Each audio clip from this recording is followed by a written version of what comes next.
Would you be interested in sponsoring a live stream on this channel? This is Ham Radio 2.0, where we do reviews, news, and how-tos of lots of things that are new in amateur radio.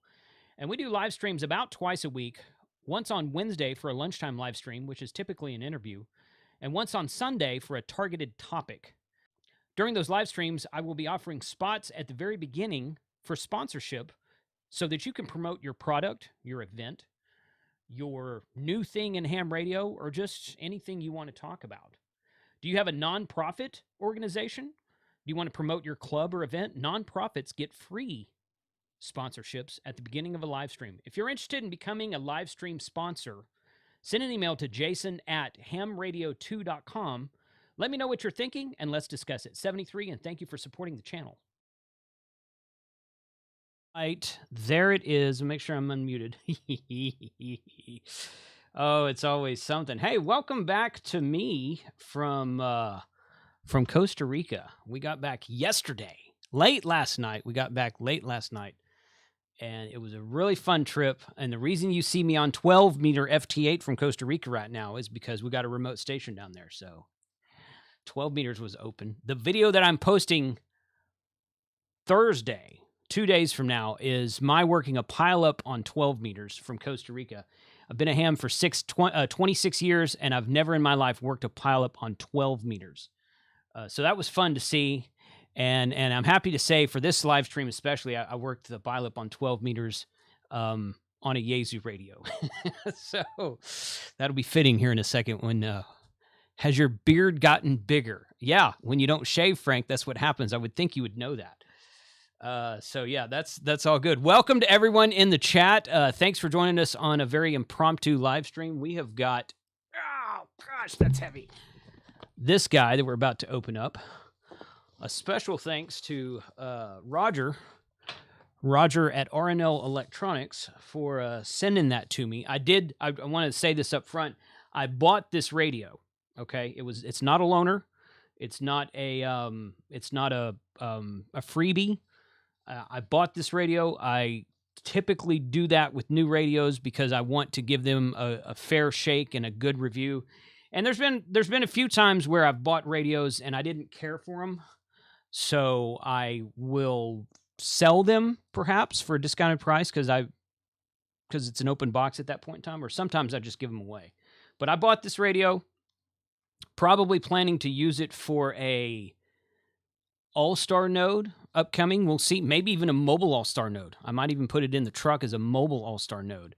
So kind of interested to see what that plays out. So you'll probably see more than one video about this radio upcoming. But today we're going to unbox it. I'm going to put it on this meter here. I did some rearranging in the shack today. I've got my, there it is right there. So we got the brand new 50 amp power supply from Astron, which if you've been following a couple of my YouTube shorts and maybe TikTok or something, you might have seen that by now. But that's a 50 amp power supply from Astron. It's got 2 USBs on the front right there, 2 power poles on the front. It's got 2 ports in the back as well. Really cool power supply from Astron. So appreciate those guys allowing me to, or sending me the first one. I got it from Astron through Gigaparts. So thanks to both of those guys. But let me, I didn't tell y'all about a special guest I've got, but I got to make sure I get all of this stuff unmuted here. And hey, John, good evening. How are you? Or good afternoon, rather. How are you today? Good. How are you?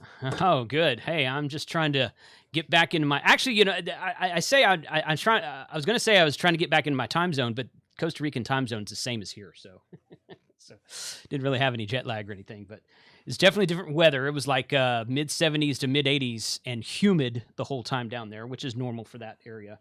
And to get back here, it's like 55 degrees and cold and rain. So we got rain all day today. So climate change. Did you see any of the dinosaurs? Remember, I asked you on the ham radio there. So no dinosaurs. Yeah, no dinosaurs. No, no. But we were filming a video for the new buddy pole antenna, and we're on the edge of this. Well, the farm that we stay at, it has this big plateau, man-made plateau, and it falls off to the edge and goes down into a ravine. And we're on this edge, and it's got the Miravilis volcano in the background. And we hear this squawking, weird bird squawking I don't recognize. We look up and there's 2 toucans. Oh, really? Real life toucans in the trees above us, and we're like, dude, there's like freaking toucans out here. That means I've never seen that. I've been to Costa Rica 4 times. I've never seen an in life toucan. So that was a different experience for me. But it was a fun trip for sure. Yeah, 12-meter contacts. I don't know if you heard me say a minute ago. Made all those from an FT-891. Nice. Really wish I would have had my FTDX10 down there, because you really appreciate the filtering of the 10 when you go back to an 891. Mhm. But due to space limitations, that was the only one we had down there. So Yeah, I know you were talking about the Costa Rica trip before, Yeah. and Mhm. I've traveled with my 991 just simply from Wisconsin over to the office or, some show, and it's just an absolute nightmare just trying to check it and everything like that. I can't imagine all the equipment you went with. Oh, I know it. Yeah. It's well, I took we have a Flex radio that stays down there. And Nice. I have an older IC7000 that I used it a couple of times, but we didn't really break that out much. But the main radio we operated from was an 891, and 2 or 3 of those guys have 857s. They're really big fans of the 857. So Nice. So that's mainly what we use down there. One of the guys that usually comes with us has an Elecraft, but he didn't make the trip this time. So it was definitely a Yaesu trip this time, with the exception of the Flex radio we used. But I did want to show everybody that's the new FTM-6000. I haven't even opened this yet, so I want to go ahead and do that real quick, and maybe you can kind of walk us through what's going to be in the box here. I got to get my angle right on this camera. Well, I'm going to first tell you, it's like, Go ahead. remember when you were in school and you got a new book, like a new textbook, and you opened up the textbook? That's how you got to do every single radio when you get, just like that. Right. So, Right. so Yes. you're gonna Absolutely. you're gonna find actually a lot of similarity in what's in the box and the setup and overall setup, like the FTM 300 on there. Okay. And what I mean by that is you're gonna see the microphone here. So I have the microphone that's actually for the 6000, which is the new SSM 85D. So it's the new one that's kind of replacing the old one, which of course is attached to all my other radios. But so you're gonna find this microphone, and I'll be honest with you, I know microphone's a little bit of a thing here, but I so like this new design so much. Main thing, just because of the mute button on there, that's nice to me. But you're gonna find that. You're gonna find obviously the drawer unit, or the main body radio body of the unit. Of course, I have mine set up here because actually you called me when I was actually working on doing our videos. So we're gonna be doing a what is part of our YES network, our Yaesu Education System Network. Right. We're actually going to be doing a user training on there. It's going to be coming up here. We'll get the class information out, but it's going to be probably maybe in the next couple weeks, where we do a webinar that people can hop in, see it, ask questions, go through the whole thing there, so they don't have any questions on like, hey, how do you operate it, those kind of things there. But you're going to see. And it might actually just be better with yours because mine's all attached over here, but you're going to see a lot of standard stuff. So the radio body has the new slide lock on there, like the 300 has. So what really makes that nice is you can really kind of mount the radio wherever you want and slide it in and out. As a matter of fact, in my shack here, I was actually looking at kind of like, how can I make this portable between my vehicles when I do field videos and stuff like that? This really slide lock makes it a heck of a lot simpler, a lot nicer, a lot neater, just to lock it in place. So you're going to get obviously the operating manual there. It's our standard operating manual. And I guess, a lot of people say, well, why do you have so many different manuals on there? Well, we give you the operating manual because that's what you need right now to get up and running. Just flip through there. We'll tell you the basic things you need. More advanced stuff, that's what our advanced manuals are for online on there. So, a lot of functionality is very similar on there. I know a lot of people, whenever I get a new radio, we have to demo it and stuff, even as, the position I am, I don't even bother to go ahead and open the manual. I try to say like, hey, how is it easy to operate? How is it this? Trying to put the mindset of the customer in mind, saying, you know what? If I'm not going to read the manual, how easy is it going to be? Is there going to be pitfalls? Is there going to be things that people are going to have questions on that we just need to get them over? But there's a lot of videos that I do that on, and people come by, and sure enough, every time at least 1 or 2 Yahoos come by the channel and they say, why don't you read the manual, RTFM and all that stuff. And I'm like, the manual for me is a fallback tool. Yep. I want to know how intuitive the radio, and part of the reason I do the video, in all reality, part of the reason I do the video is I want to know how intuitive the radio is, especially since, you know, as Ray from ICOM says, I'm a DMR guy. I'm the DMR guy, which is not untrue. You know, it's just, and especially with DMR radios, I mean, you got to be, some of them are very not intuitive, and some of them are kind of a little bit more intuitive, but you got to really know what you're doing on some of these DMR radios. So I want to know, can I take the radio out of the box, turn it on, and actually make it work without reading the manual every time? So I hear what you're saying there, and that's kind of my line of thinking as well. Well, and you know, to further talk on there, you know, when I do a lot with the Aries Racy side as being an EC and stuff, that's what it is because, you know, it's never going to fail when you're out in a disaster, when you're out in an emergency. Right. You're not going to have the manual with you. You know what I mean? And some people do, some people are like that, but for me, it's not. So that's what I kind of do on there. But as you kind of saw, the kit comes with the separation head. So on mine here, I'll kind of show you kind of the camera. I'm running mine in a separated head on there. I use the suction cup mount that you can use what you see on the screen there, which is kind of that T mount. The reason I like to use the suction cup mount, which attaches right to the back of the control head, is because then I can kind of move it if I need to around on there. Sometimes if I'm by myself in the car, I actually like it, even with the 891, everything, that's the same kind of suction cup mount that works. I like it in the upper left-hand corner because if I do have to look at the radio, I'm just diverting my eyes up in a little bit, but I still have my peripheral vision on there. So that's why I like there. But otherwise, it comes with the T-bracket, comes with the short cable, and it comes with the remote head cable. Right. Yeah, that's what this is here. So comes with the my FT-8900 that I bought brand new way back when came with both of those, and I still got them somewhere. But, and actually, it's funny that you said that because that was initially when the 8800 and the 7800, the 7900 and the 8900 first came out.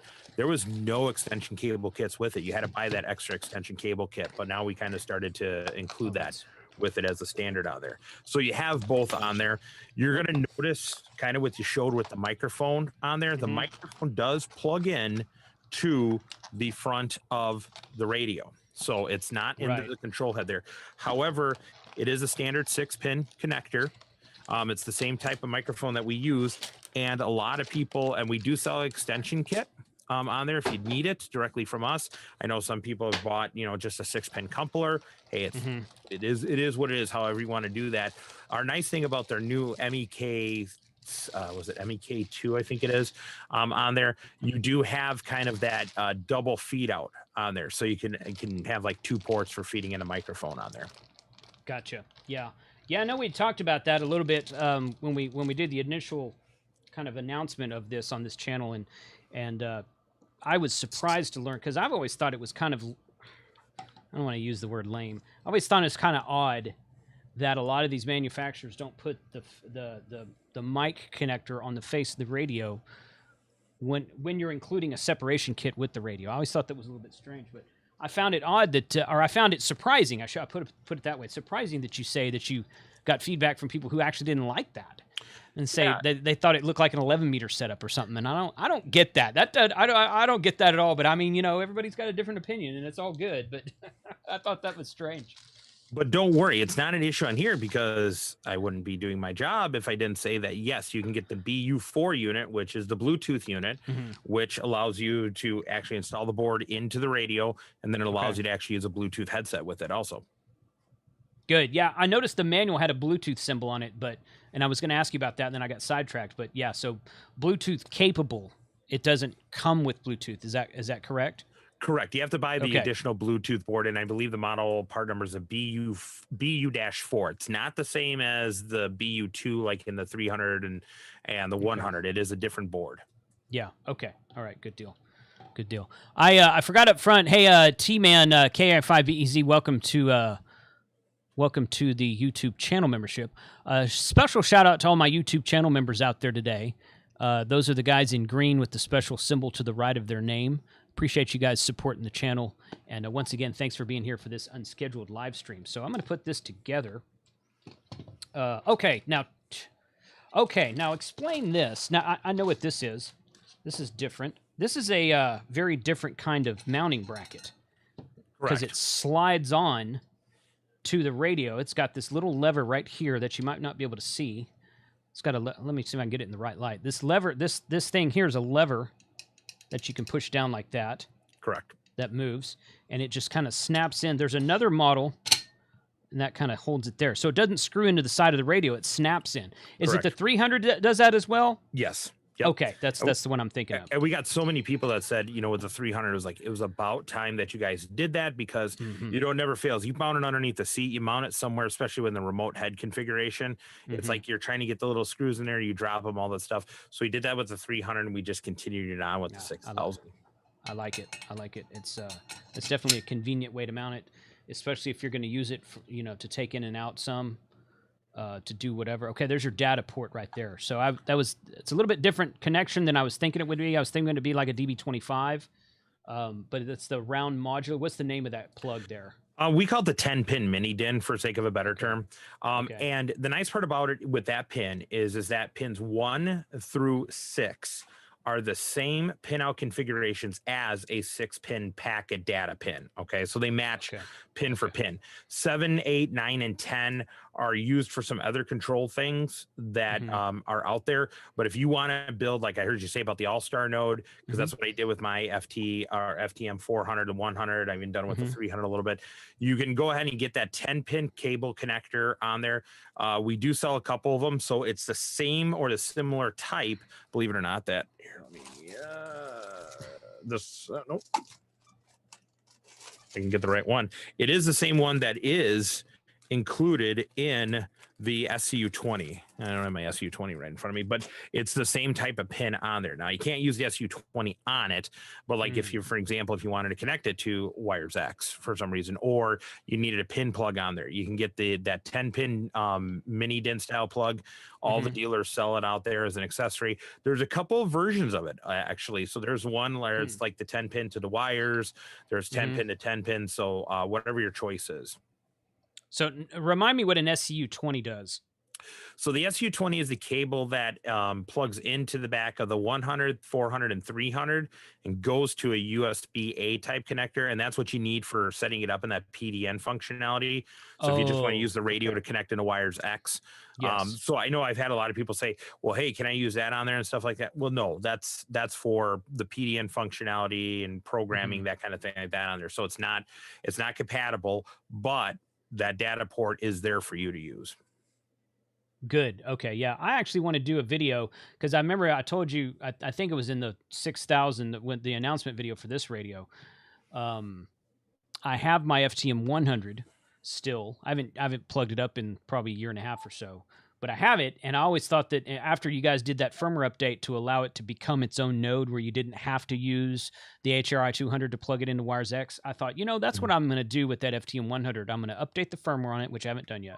And that's kind of a chore from what I've read on that model. On that model is a little bit of a chore, but that's what I'm gonna do. I want to mount it here in the shack and do that and plug it into the computer and just use it as a full-time wires X node. So good. So I'll have to get one of those SCUs, which is cool. That's fine. Okay, so we've got 3. Is that 3 or 4? This lighting, my lighting is up there. So when I hold the radio there, that kind of blocks this. You can't see inside of it very well. So we've got 3 different ports in here. I like the fact that the control port, let's see. I lost my pin. Oh, there it is. My pointer. I'm going to use this as a pointer. This control port here is looks like an RJ45 type connector. And then the microphone port is there, which is RJ11. So you can't really mess the two up. I mean, I guess you could put the 11 into the bigger one, but I don't think it's going to mess anything up. But you can't both in at the same time. You're going to notice something's wrong. Right. And yeah, different sizes.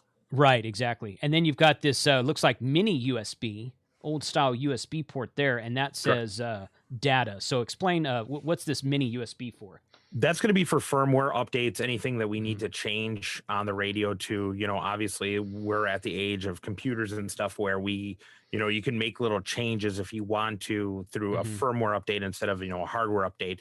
So just very similar to like how the 300 was and on there, that opening there is for, and there's what do you say? I think it's Yeah, it's a USB-A to my I'm trying to think what that's called. Is that called the mini USB style? Yeah, I think it's called considered a mini USB. This one's mini USB, and then the really thin one that's popular today is micro USB. I remember that as the BlackBerry USB. That's yes, yes. Yeah. That's right. Yeah, the BlackBerry USB is the mini USB. I actually worked for BlackBerry at one very, very dark period in time in my life. No, I'm just kidding. It was actually a great company to work for a short period of time. The darkest part of it is that's where I met Frank. So own share of regrets there. That makes sense. So, Frank's in the chat somewhere too. So, okay, good. So that's firmware updates, which I'm told on this one are much easier than some of the previous. Well, of course, this one's not really a Fusion radio. I think it was the Fusion radios that had the challenging firmware updates when the FTM-400 was first released. Which I think you guys solved with the FTM-300, if I'm not mistaken. Correct me if I'm wrong on that. Correct. So like if you look below that, so what we did on the 100 and the 400, you actually had to flip a little dip switch kind of internally in there. You had to take off the cap. On the 300 and the 6000 here, you'll see very micro below the USB port, right below it towards the bottom. You'll see, because there's even the writing on there. The writing on there will say normal or update. So it's a tiny little just flick of like a pin or a toothpick. And then you're good to go. Yeah. I don't know if you can get that. I don't know if the camera will focus. Yeah, there it is. Yep. So right there, it says it says update right there, and it says normal right there. So that little dip switch that's beneath the mini USB is you can't see that in the camera, but it's down there. Yep. And that way it's sunken in there. That way you don't hit it by mistake, and that's a good idea. Correct. So, and there is a reason to that. When you do a firmware update, you're writing to a saved or a secure portion of the radio. And the reason we have it set up that way is that unlike, other radios and stuff, if you lose power, the computer connection goes down, computer resets, whatever, you run a big, strong chance of your radio being bricked. And then it's no good. Right. Then you got to send it back to manufacturer. When you do that, you actually lock out the radio. So you kind of protect yourself. Sure. Yeah, that makes sense. Okay. All right. Well, let's see. I don't have a power cable with me. I usually have one of those. And I did some cleanup in the shack, and of course, every time I clean something now, I can't find anything. So let's. I'm going to put this together and fire it up real quick. So if there's anything you want to show us or tell us about while I do that, feel free to take the floor for a minute. Nice thing about it is that you have what's listed as kind of the data port on there. So what you could do with here is this is how, if you ever have to update the control head's going to be the updating right on the side there. Nice big kind of on there. Once again, if you attach that T bracket to the back of the control head, there's a nice big size screw on there for you. You can do it that way with the T. Otherwise, like I said, it's the SMB34, I think. I really have to take a look. I probably shouldn't give a part number out, but that's one of the accessories that's actually out there that you can use for doing the control or the suction cup mounted on there. And I'm just trying to look on my notes here that I have real quick for the whole training on there. And of course, they're never easy to find when you're looking for it, but that's what you can actually go ahead and purchase on there. It's a suction cup mount. Otherwise, I know people personally that have actually made their own fabricated bracket using that screw set on there, and it works. I don't particularly care for the suction cup mount. And the main reason for that is because I have like 5 or 6 radios in my truck, and I don't want suction cups all over the windshield or wherever you end up putting them. So I want something that's a little bit more out of the way than a bunch of suction cups on the windshield. So I typically will not use that that way. Am I putting that? Oh, it's upside down. That's why. If I would read, look where I'm going here. So while you're doing that, just a couple things too. So the DTMF microphone is a standard microphone that does come with it. We do make an actual regular microphone. That's the MH42C6J. So it's basically like if you don't want a DTMF microphone, you want more of like a conventional LMR kind of radio microphone, that's the option for you. Once again, the BU4 is the Bluetooth board for it. The SSM BT10, that's the Bluetooth headset we have for it. The mic extension kit is the MEK-5. I just gave the wrong number. It's the MEK-5. That's the new one. Okay. The control cable that comes with it, the separate one, or I should say the one that comes with it is 10 feet. But if you need a longer one, we actually sell a 20-foot cable if you want to buy an actual cable on there.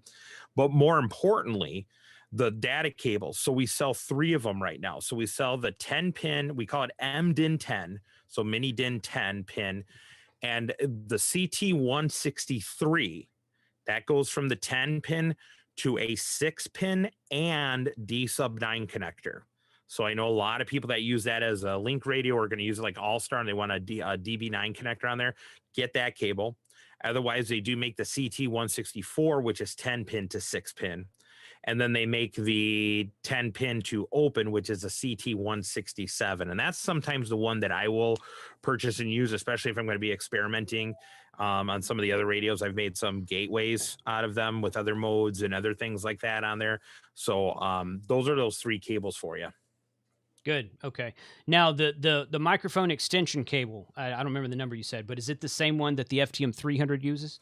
Yes, that would be the same one that the 300 uses. You can use the older ones on there too. So if you have an MEK2, which really the difference is that if you look at the interface for where the extension cable would plug in a microphone, there was the square one that had an 8-pin DIN style on there, and then that plugged into the current microphones would plug into it.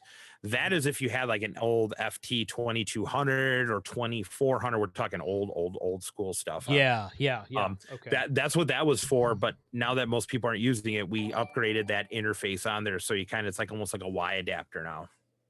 Ah, okay.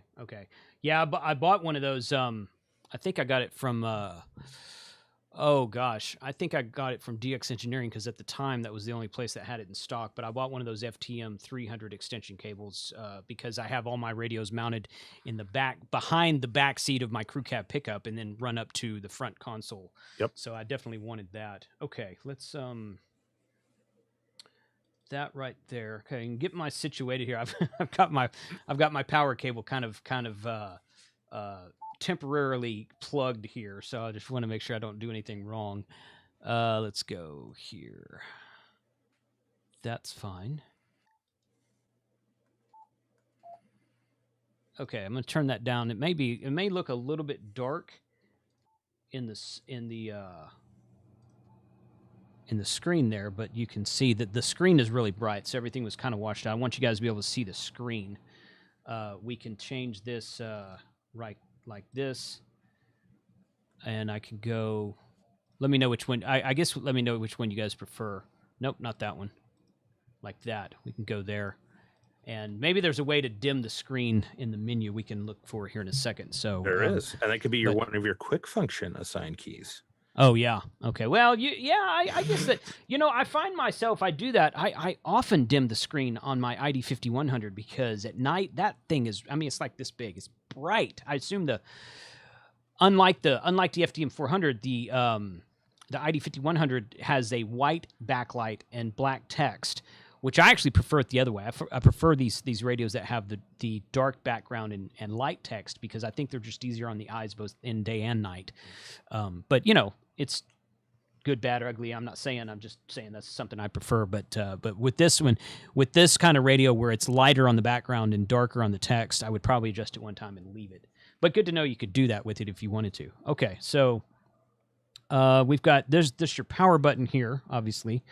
And this radio is like, I don't know if you guys can see that in there or not. This radio is, the head on this radio is very curvy. It's almost like it curves out this direction, and then it kind of sinks down in here and curves out again right here. On the promo, yeah, there you go, kind of like that. And on the promo pictures I saw, it looked like it was just flat across, but it's not. It looks kind of like, almost like a Batman radio. Kind of different looking than I suspected, but good. Okay, so we got your function menu here. So, this is your power button. This is the F1 menu that you can assign to do pretty much whatever you want to. Correct. This is the function menu. We're going to go into the menu here in a second. This is squelch, and what does that say? Back? Back, yep. That's kind of your back button on there. Okay, so that's the VFO there. This is the volume, I assume. Yeah, okay, good. And then band and group. VFO and memory, and that's the memory write, and that's the PMG and PW. So what's the difference between group and PMG? Is that kind of the same thing, or no? So what the group will do is, if you have multiple frequencies of multiple different bands on there, so let's say you have some aircraft frequencies, let's say you have some VHF frequencies, UHF frequencies, let's say you got some 800 and 220. What you could do is, when you're in the memory, what you could do is you can actually group them together, so you can put them into a group. So basically what you're doing is, when you hit group, it will group all the aircraft frequencies together, or group all the VHF together, group the 220, instead of spinning the dial and going through the memory with all the different setups on there. Good. Okay. Guys, I'm sorry if I'm missing some questions in the chat. Frank's not with us today. He's actually at work. So, yeah, I pinged him before this, and he's like, no, I'm at the office. Up to Something. That's a great name. That's a great YouTube name. Up to Something asks, can the mounting bracket be attached to the radio so the plate is on the top or the bottom? I didn't try. Yes, I believe it is. I'll double check. I believe I did that in the FTM-300, but to be honest with you, sometimes trying to remember all the radios we have just becomes a blur. Yeah, I hear you. I hear that. Yeah, let me double check here. And I think I did it on my 300 as well. I think I tested it with it, but I forgot to look at it here. Yep, it is. I just did it on mine. So yeah, that's a good question. It's one of those small questions you just don't bother thinking about, right? Right. Yeah, exactly. Yes. Yeah. But yes. Yeah. John Pinkney, if I'm saying I'm sure I'm saying your name wrong, dude. Sorry about that. I don't know if you're joking around or not, but that's funny. He says, this isn't GMRS. No, this is not GMRS. So if that's a joke, then I'm laughing. If it's not a joke, that's okay. It's a legitimate question. But no, this is a ham radio. It's not GMRS. It's a dual band ham radio. I've actually had a lot of people ask that if this is going to be GMRS capable. Oh, it would be not. I guess it's not legally possible to make a radio that's both Part 95E and something else. You can't make a Part 95 and not that I know of. Correct me. Maybe you know this better than I do, but I've never seen a GMRS and something else radio. All your Part 90 radios are opened up through the whole band, but technically speaking, a Part 90 radio is not necessarily a Part 95 certified. So yeah, I actually talked this last night on my personal channel.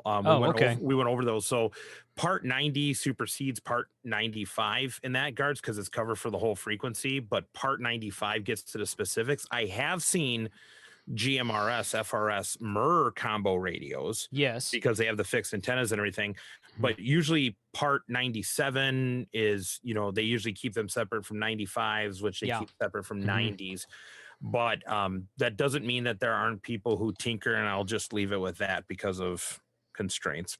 Yeah. We're not condoning actions. Just we got to clear that out of there, right? Right. Yeah. I'm actually working on a video that addresses some of that.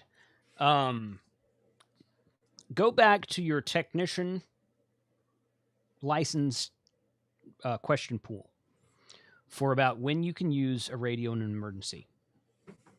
And then we're going to talk about that later. So anyway, okay. So yeah, John, this is very surprised it's ham given the GMRS coverage here of late. Very true. Very true. I mean, GMRS is a really good thing, but guess what? Ham radio has been on the rise since about 2006. I got another video that talks about this, and it really exploded last year with all the lockdowns and everything. Oh, yeah, so GMRS is not the only one that's up and coming right now. So ham radio's getting a lot of love these days also. All right, let's go into the menu here. Before you did, Jason, just one point of clarification. Yeah. I've had a lot of people ask me, why did we do rocker switches on the front?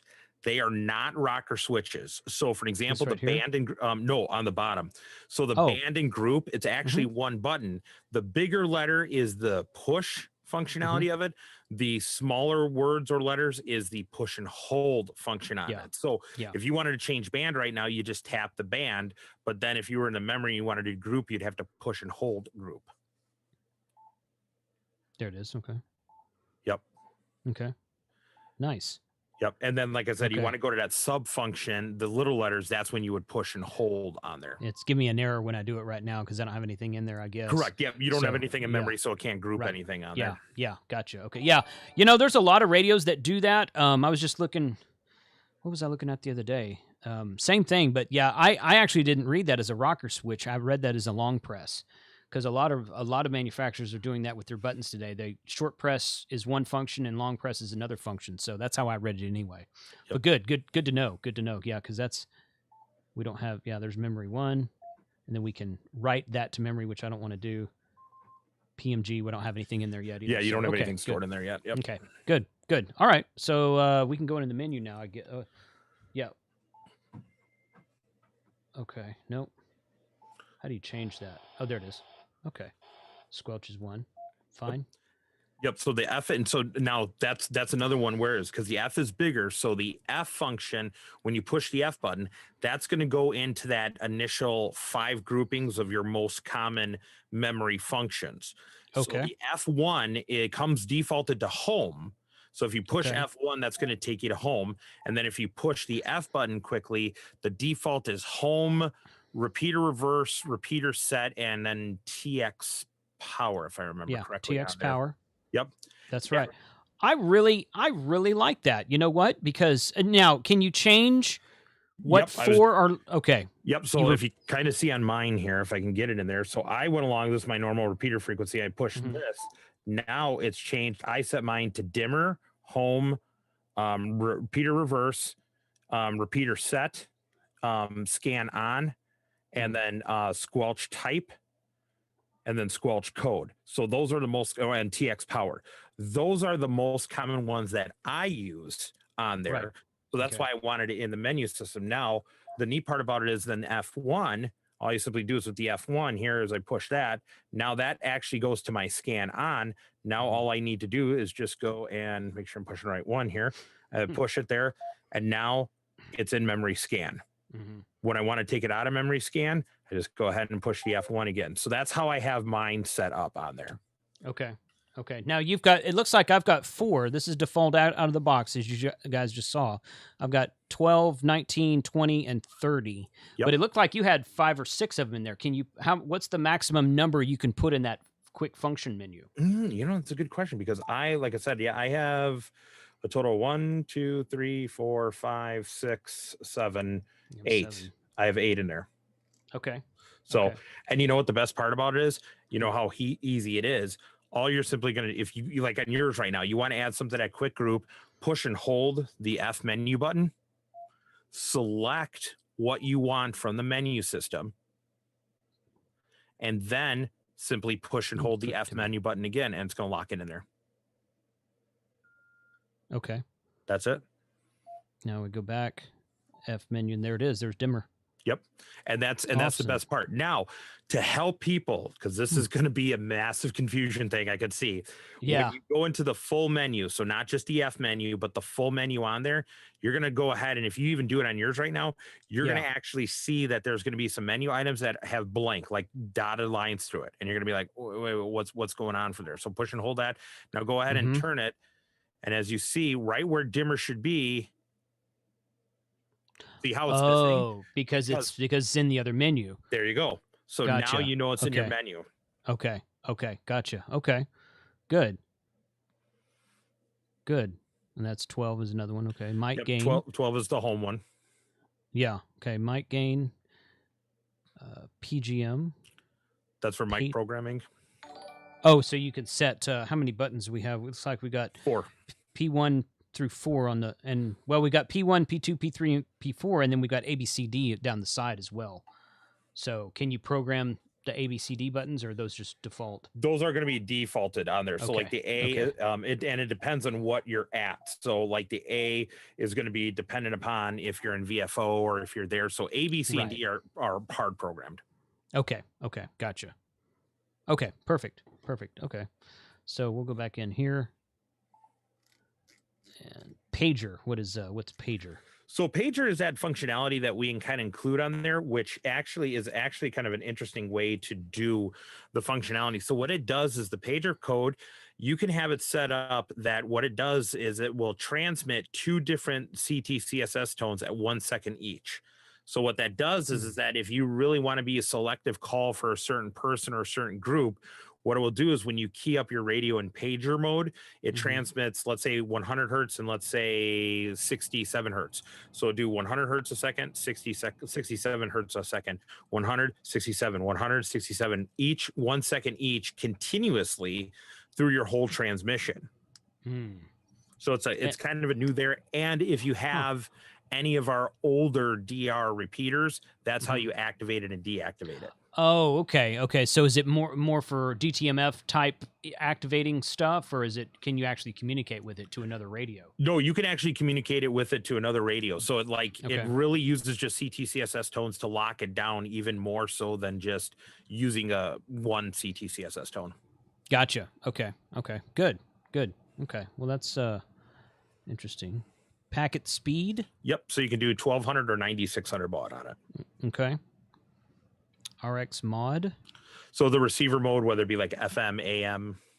Gotcha. Okay. So yeah, I saw that it went to 108 megahertz when I was going through the band, so it will receive aircraft band and AM. Correct. Yep. Okay. Good. Okay. Band select? So, yep. So you can get a little more granular, like the frequency band that can be selected on there. So if you want to, like you want air on and off VHF. So let's say you want to just use this as simply as a UHF only radio for some reason. You can turn off the air band. You can turn off VHF. You can turn off all those. If people don't want the air band, it allows you to customize the radio. Gotcha. Okay. So you can turn it into just a dual band or maybe even just a mono band if you want to. Correct. Okay. Repeater OTR. So that's a repeater operation, whether it's active automatic repeater split or if it's going to be a repeater shift frequency on there. Okay. Scan on, that's obvious. Yep. And now scan, I will say this, it's going to say MEM scan or VFO scan. It's not going to show the frequencies. We went through this with the FT5, but that's what it's going to do on there. And, playing with it a little bit. I actually like it staying that personally, because I never understood just watching the numbers go by when it's not receiving anything. Yeah. I guess it, everybody's got a different opinion about it, I suppose, but, yeah, if it's going to be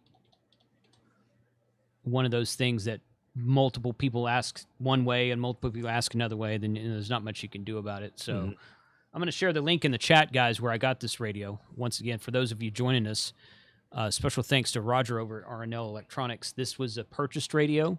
I plan to keep it and do more videos with it, and I'm probably going to do some all-star stuff with it because it has a pin in the back of it. So go back and watch the first part of the video if you missed it. All right, so scan on, scan type, so we can do. So that's basically like if it's like a resume, if you want it resume, if you want it hold, if you want it to stop, signal, yep, that kind of thing. Gotcha. Okay. Let's see. N3XTF asks, what is replacing the 7250 since this one does not do C4FM? We have stuff in the works. That's all I can say. always asks. Yeah. John is just like every other radio manufacturer I talk to, and they say, yeah, we can't tell you. So that's not just Yaesu who does that. Can it scan a PL tone in DCS? Ham Radio Hobo asks. Yes. So yep. So you can go back in there, and when you set your tone, it's going to here I can do mine real quick here. So when you go for your squelch code on there, I'll kind of show on mine if people could see it. So I got my squelch code as 110.9, and I push and I hold the button, the up down button, to start scanning on the microphone. And then once it would receive the frequency, it would stop and it will flash. And if you want to lock it in, just hit the button and you're good to go. Gotcha. Okay. So. Good. Excellent. Okay, good. So, okay. And that was what, 25, I think? Menu 25, yep.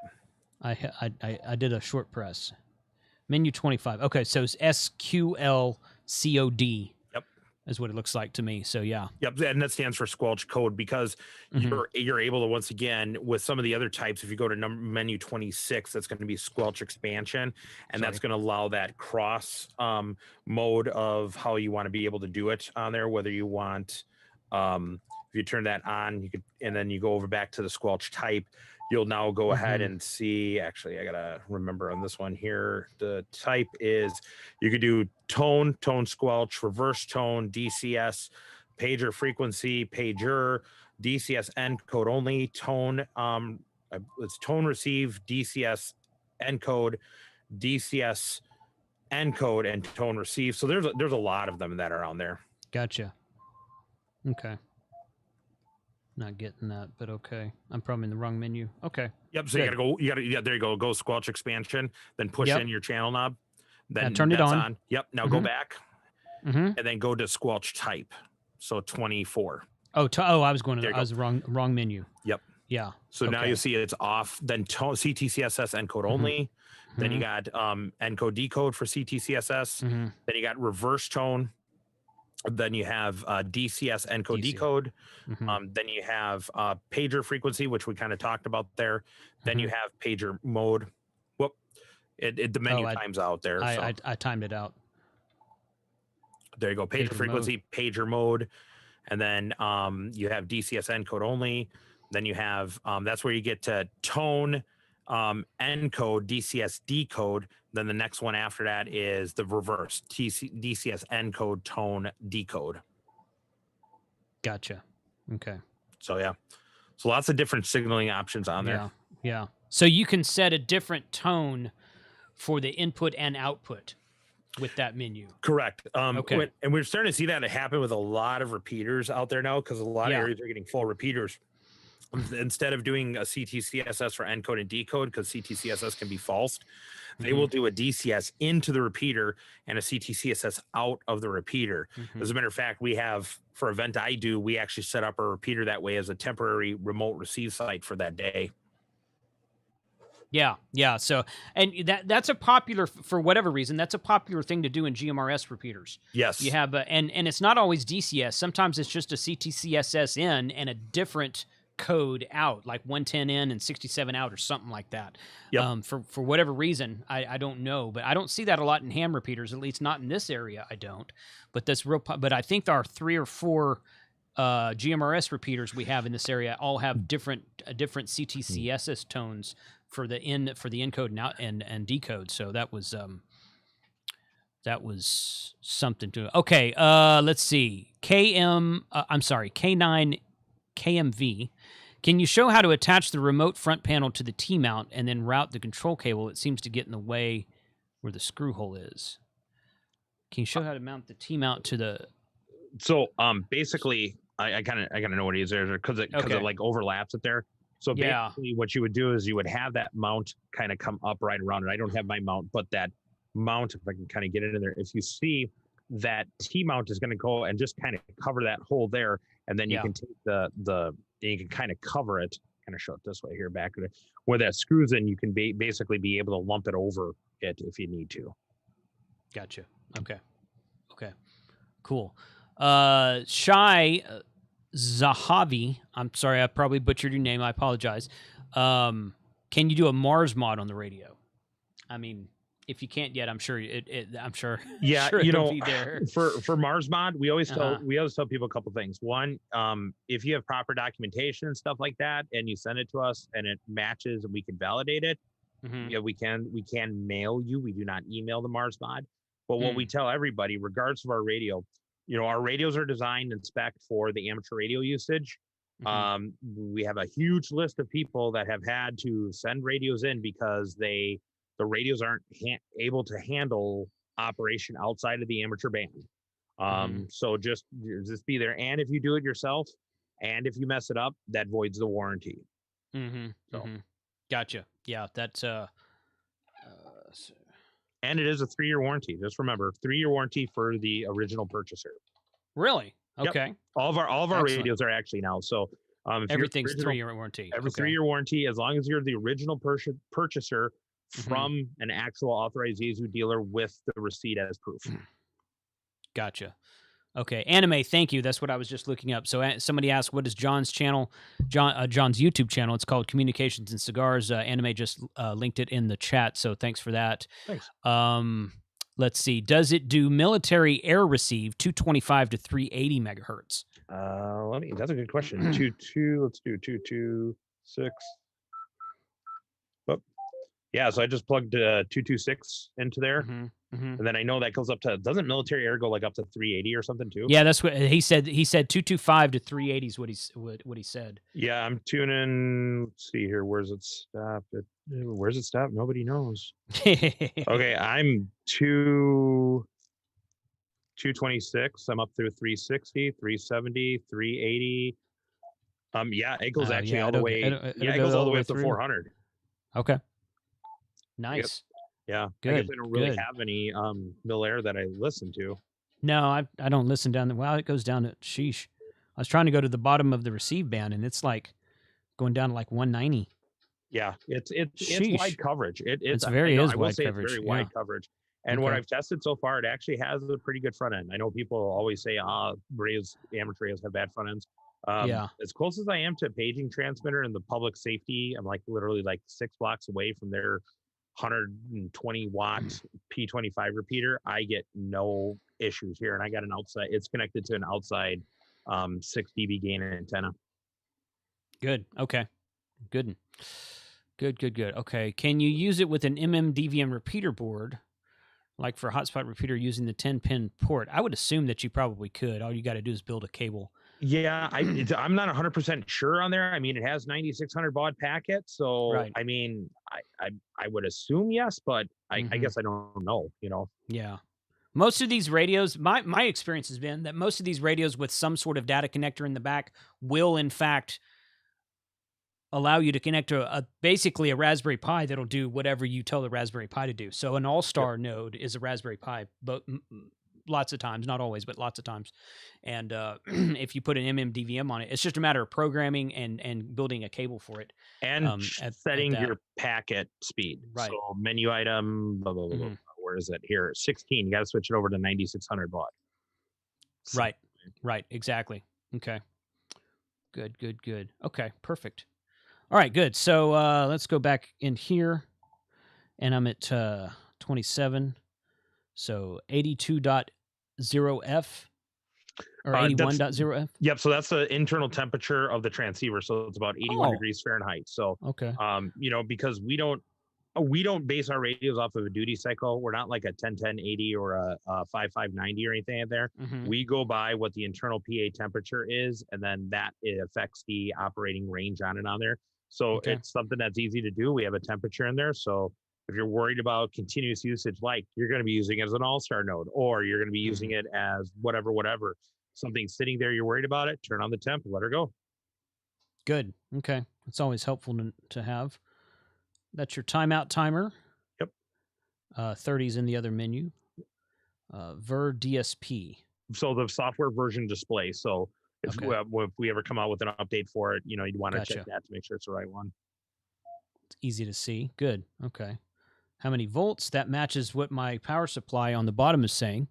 So right there, 14.1 volts on the power supply and on the radio. So that's good. Yep. That's good that they kind of agree with one another. So I think that's a good thing there. Let's see. Okay. So width. Will it do narrow FM? Yes. Yeah. Okay. So do narrow FM. Yep. Is that weather? Yep. Weather alert. So you can set it up for weather alert. So people who want to use it, you can set it up to have it go off when they hit that weather alert tone. Gotcha. Okay. BLT is the Bluetooth menu. So if you have the Bluetooth board installed, that's where you're going to go ahead and set it up, pair device, device list, all that kind of stuff on there. Okay. And that's the last menu. So 35 menus. Yep. Awesome. Yep. Very fun. Okay. So I want to do,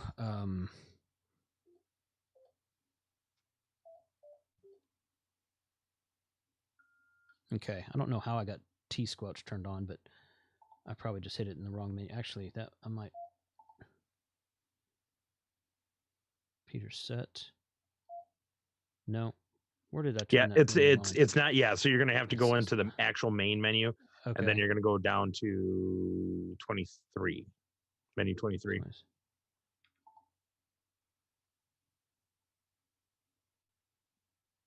Huh. Is that right? That's. Oh, I'm sorry. You don't want scanners. No, you want 24. I'm sorry, 24 is 24. Right? 24. One number off. There we go. Product of school north of Highway 8. Yeah. Okay. Oh yeah. All right. All right. So yeah. All right. 1, 2. Oh, look at that. That is a thing of beauty right there. KC5HWB. Guys, we're going into a dummy load just for those people who always come by the video and comment on the fact that you didn't ID. So going into a dummy load, going into a 100-watt dummy load right here, and I'm pushing 49.9 watts out with a reflective. You can see the reflective power in the SWR down there at the bottom. And okay, while I'm keying it up here, move the camera.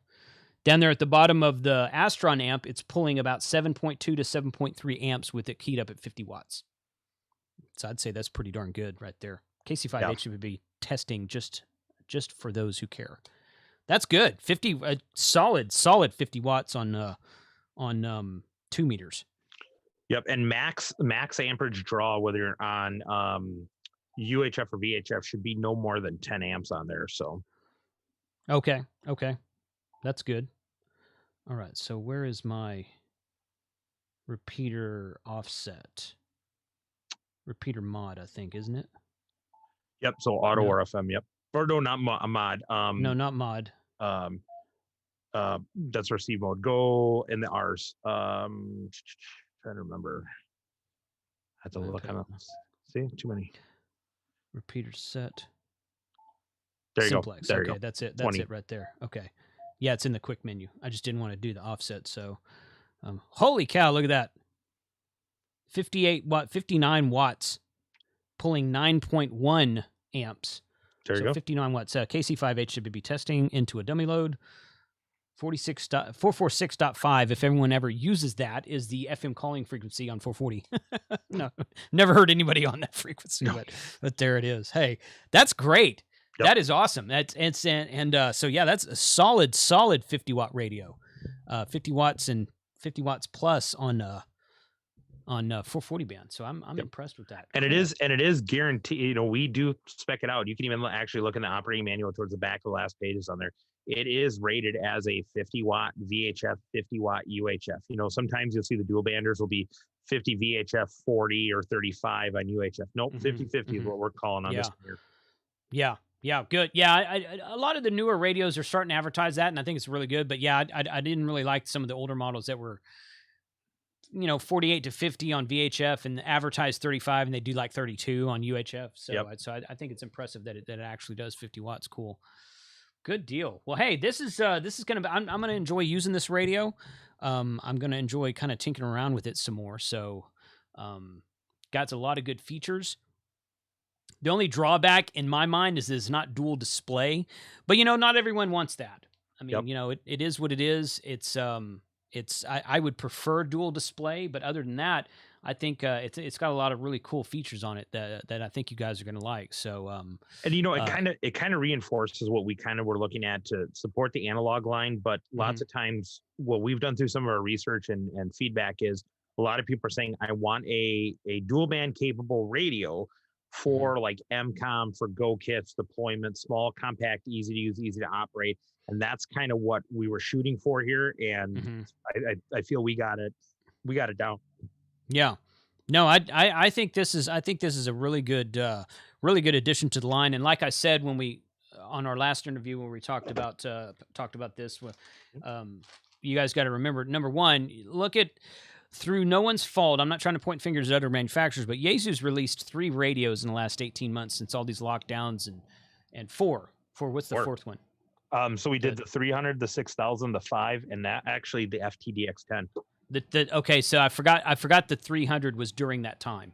Yep. I was counting the 10, the 5, and this new one. So okay, so 4 during that time. So Yaesu's releasing radios, and other people are backed up and can't get parts through no fault of their own most of the time. So it's a great thing that Yaesu's released a radio, and I really like the fact that you guys are not forgetting about all the folks out there who just want to do analog, because there's a lot more people doing analog than there are doing only Fusion or only DMR or only D-Star or only this, that, and the other. So there's still, analog is still, king of the hill as far as that goes, because all of these Fusion and DMR radios will also do analog. A lot of people use it that way. So I think it very much fills a market that is needed out there right now. Okay. Good. Okay. Well, if any other questions are in the chat, let me know. And you guys keep it polite if you don't mind. I know that somebody's asking about a FT-857 mobile replacement, and that's a good question. You know what? And we talked about this before, and I don't remember, John, if I talked to you about this or if we were talking about this in Costa Rica, but I think I was talking about this with a couple of the soda guys. We were in California last month, or I guess 2 months ago now.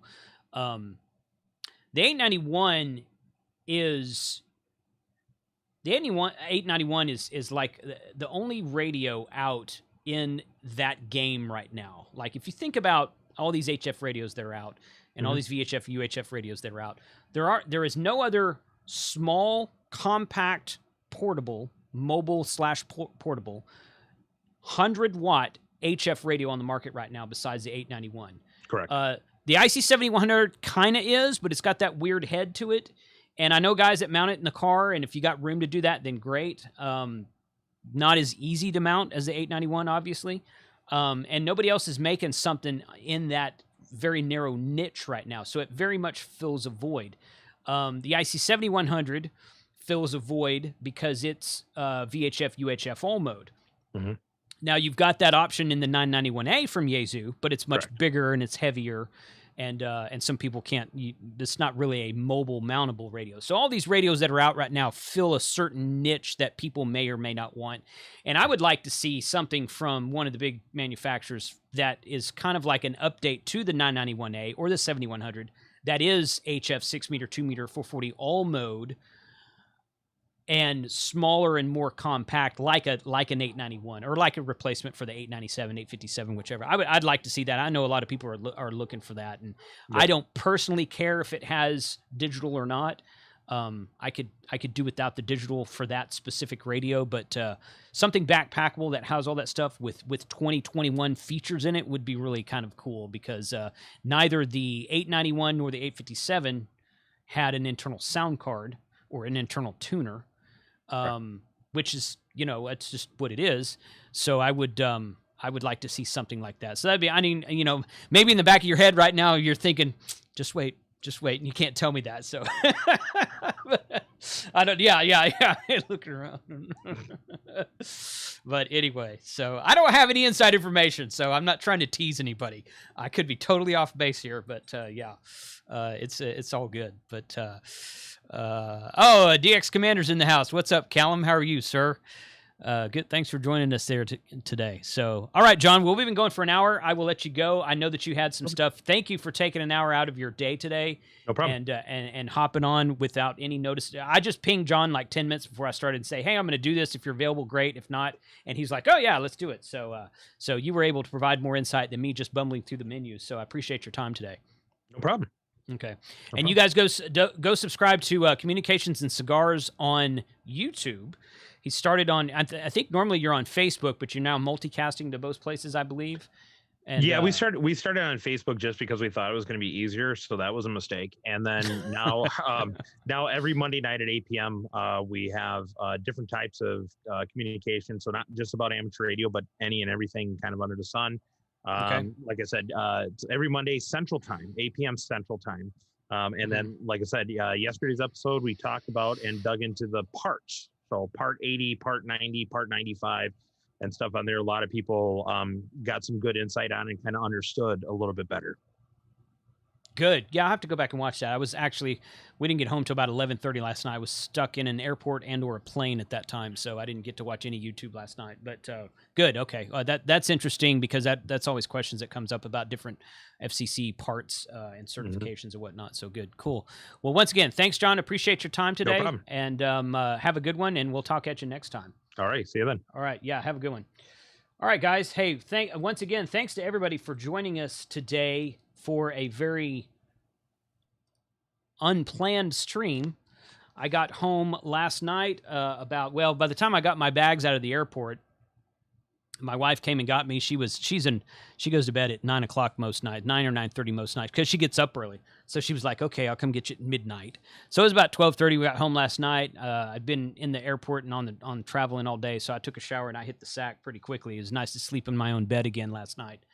But I went this morning and checked my mailbox, my private mailbox where I get all my stuff shipped, and sure enough, that was this was waiting here for me. I have two or three other things that were waiting for me. Very happy and excited to talk about those. You're going to hear about a brand spanking new radio tomorrow. Not necessarily in the amateur radio world.